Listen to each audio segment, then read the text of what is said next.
Assalamualaikum warahmatullahi wabarakatuh.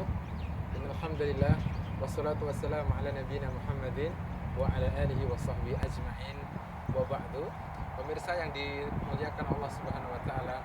Saat ini saya duduk di Botanical Garden Olympic Park Sydney, tepatnya jam 5 sore hari, untuk membicarakan salah satu sifat daripada orang munafik yang disebut dalam surat Al-Baqarah. Allah Subhanahu wa taala dalam menjelaskan dalam ayatnya itu, wa idza qila lahum la tufsidu fil ardi qalu innama nahnu muslihun.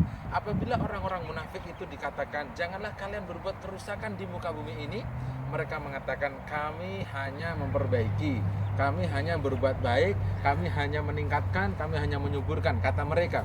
Tapi faktanya merusak, tapi faktanya menghancurkan, tapi faktanya adalah menghilangkan habitat-habitat lain, komunitas-komunitas lain, makhluk hidup lain yang mereka hancurkan hanya dengan alasan katanya memperbaiki. Pemirsa yang dimuliakan Allah Subhanahu wa taala, ketika kita berbicara orang munafik, maka Nabi kita Muhammad SAW menyatakannya ada 3 ciri orang munafik yang pasti akan dimiliki oleh orang-orang munafik itu. Kalau berbicara suka berbohong, dikasih amanah dia suka mengingkari, kalau dia berjanji suka diingkari.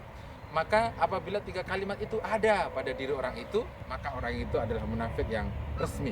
Pemirsa yang dimuliakan Allah Subhanahu wa taala, kita lihat di sini adalah pemandangan yang sebegitu indahnya, sebegitu luar biasanya karena dijaga, dipelihara, dirawat, sehingga yang ada adalah kemajemukan yang luar biasa, pemandangan yang luar biasa, kehidupan makhluk hidup yang lain yang saling bersinergi mengisi sebagai bentuk terwujudnya kehidupan umat manusia yang harus saling membantu, tidak ada yang merusak. Binatang apapun punya hak untuk hidup, tumbuh-tumbuhan seperti apapun punya hak untuk hidup, karena mereka adalah ciptaan Allah Subhanahu wa taala jalla wa ala. Pemirsa yang dimuliakan Allah Subhanahu wa taala, manakala kita mau merenung kalau melihat keciptaan Allah Subhanahu wa taala, melihat habitat yang diciptakan oleh Allah Subhanahu wa taala, bumi yang indah, langit yang sebegini luas, niscaya itu lebih baik daripada kita beribadah 1000 tahun. Allah Subhanahu wa taala menjelaskan di dalam surat Al-Imran, allazina yadhkurunallaha qiyaman wa qu'udan wa 'ala junubihim wa yatafakkaruna fi khalqis samawati wal ard.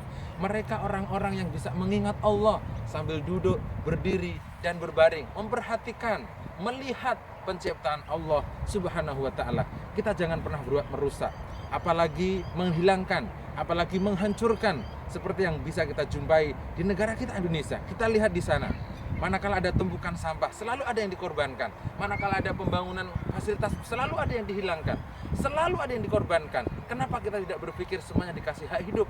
Kenapa tidak semuanya dikasih fasilitas untuk menikmati ciptaan Allah Subhanahu wa taala? Perhatikanlah di samping kanan kiri saya, ada burung yang bermain dengan indahnya. Ada air yang bertasbih kepada Allah Subhanahu wa taala. Pohon yang ketika ditiup angin mereka bertasbih kepada Allah Subhanahu wa taala. Itu bisa dinikmati di sini, di Australia, di Sydney.